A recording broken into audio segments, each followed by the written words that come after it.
नमस्ते भगिनी। नमस्ते भगिनी। ओम श्री गुरुभ्यो नमः। ओम श्री गणेशाय नमः।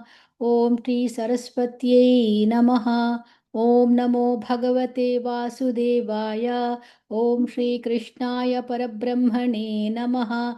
अथ श्रीमन्नारायणीयम् अथ सप्तदशं दशकं ध्रुवचरितवर्णनम्। उत्तानपादनृपतेर्मनुनन्दनस्य जाया बभूव सुरुचिर्नितरामभीष्टा। अन्यासु नीतिरिति भर्तुरनाधृता सा। त्वामेव नित्यम त्वामेव नित्यमगतिः शरणं गताभूत्। अङ्के पितुः सुरुचिपुत्रकमुत्तमन्तं दृष्ट्वा ध्रुवः किल सुनीति सुतोधिरोक्ष्यन्। आचिक्षिपे किल शिशुः सुतरां सुरुच्या। दुःसन्त्यजा खलु भवद्विमुखैरसूया। त्वन्मोहिते पितरि पश्यति दारवश्ये। दूरं दुरुक्तिनिहतः स गतो निजाम्बाम्। सापि स्वकर्मगतिसन्तरणाय पुंसां त्वत्पादमेव शरणं शिशवे शशंस। आकर्ण्यसोऽपि भवदर्चननिश्चितात्मा। मानी निरेत्य नगरात् किल पञ्चवर्षः। सन्दृष्टनारदनिवेदितमन्त्रमार्गः त्वामारराध तपसा मधुकाननान्ते। ताते विषण्णहृदये नगरीं गतेन श्रीनारदेन परिसान्त्वितचित्तवृत्तौ। बालस्त्वदर्पितमनः क्रमवर्धितेन निन्ये कठोरतपसा किल पञ्चमासान्। तावत्तपोबलनिरुच्छ्वसिते दिगन्ते देवार्थितस्त्वमुदीयत्करुणार्द्रचेताः। त्वद्रूपचिद्रसनिलीनमतेः पुरस्तात् आविर्बभूव विभो गरुडाधिरूढः। त्वद्दर्शनप्रमदभारतरङ्गितन्तं दृग्भ्यान्निमग्नमिव रूपरसाय नेते। तुष्टूषमाणमवगम्य कपोलदेशे सम्पृष्टवान्नसिदरेण तथादरेण। तावद्विबोधविमलं प्रणुवन्तमेनम् आभाषथास्त्वमवगम्य तदीयभावम्। राजञ्चिरं समनुभूय भजस्व भूयः सर्वोत्तरं ध्रुवपदौ विनिवृत्तिहीनम्। इत्युचिषित्त्वयि गते नृपनन्दनोऽसौ आनन्दिताखिलजनो नगरीमुपेतः। रेमे चिरं भवदनुग्रह पूर्णकामः। ताते गते च वनमाधृतराज्यभारः। यक्षेण देव निहते पुनरुत्तमेऽस्मिन्। यक्षैः स युद्धनिरतो विरतो मनुक्त्या। शान्त्या प्रसन्नहृदया धनदादुपेतात्। त्वद्भक्तिमेव सुदृढामरुणोन्महात्मा। अन्ते भवत्पुरुषनीतविमानयातः मात्रा समं ध्रुवपदे मुदितोऽयमास्ते। एवं स्वभृत्य जनपालन लोलधीस्त्वं वातालयाधिपनिरुन्धि ममामयौघान् नारायणाखिलगुरो भगवन्नमस्ते नारायणाखिलगुरो भगवन्नमस्ते. Very good, Bhagini. Only one sloka I wanted to make sure I hear it properly. 6th 6.2 Mudayat, देवार्थितस्त्वमुदीयत् Bhagini. मुदयत् देवार्थितस्त्वमुदयत् करुणार्द्रचेताः. Yes, Bhagini. You said Mudiyat. Okay. That's all, Bhagini. धन्यवाद भगिनी. Dhanyavada. Namaste, Bhagini. नमस्ते भगिनी. अथ 17 दशकं ध्रुवचरितवर्णनम्. उत्तानपादनृपतेर्मनुनन्दनस्य जाया बभूवसुरुचिर्नितरामभीष्टा अन्यासु नीतिरिति भर्तृरनादृता सा त्वामेव नित्यमगतिः शरणं गता भूत्. अंके पितुः सुरुचि पुत्रकमुत्तमन्तं दृष्ट्वा ध्रुवः किल सुनीतिसुतोधिरोक्ष्यन् आचिक्षिपे किल शिशुश्रुतरा सुरुच्या दुस्सन्त्यजा खलु भवद्विमुखैरसूया त्वन्मोहिते पितरि पश्यति दारवश्ये दूरं दुरुक्तिनिहतः स गतो निजाम्बाम् सापि स्वकर्मगतिसन्तरणाय पुंसाम् त्वत्पादमेव शरणं शिशवे शशंस आकर्ण्यसोऽपि भवदर्चन निश्चितात्मा मानी निरेत्य नगरात्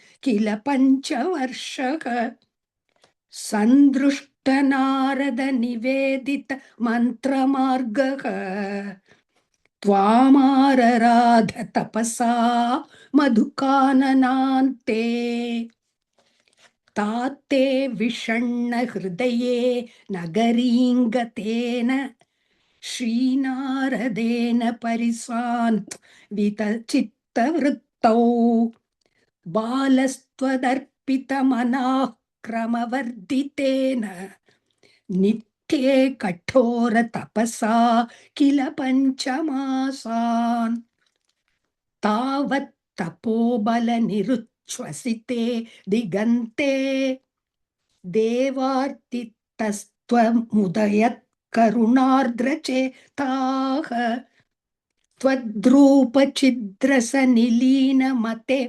पुरस्तात् आविर्बभूवित विभो गरुडाधिरूढः त्वद्दर्शन प्रमदभार तरङ्कितन्तम् दृग्भ्यान् निमग्नमिव रूपरसायने ते तुष्टूषमाणमवगम्य कपोलदेशे संस्पृष्टवान् असिदरेण तथादरेण तावत् विबोध विमलं प्रणुवन्तमेनम् आभाषतास्त्वमवगम्य ततीयभावम् राज्यं चिरं समनुभूय भजस्व भूयः सर्वोत्तरं ध्रुवपदौ विनिवृत्तिहीनम्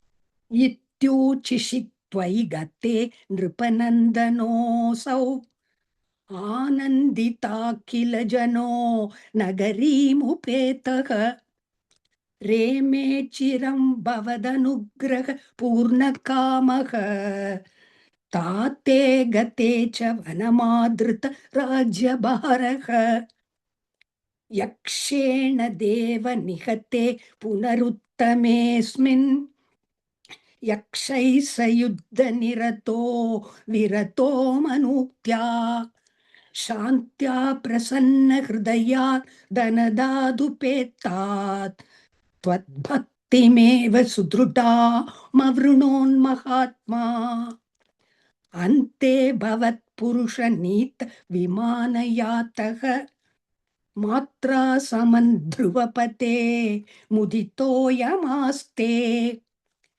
एवं स्वभृत्यजन पालनलोलधिस्त्वं वातालयाधिपनिरुन्धि ममामयौघात् नारायणाखिल गुरो भगवन्नमस्ते नारायणाखिल गुरो भगवन्नमस्ते. Very good, Bhagini. Only 2 places I'm going to ask you to repeat just whether I hear it properly. First sloka, 3rd pada, Bhagini.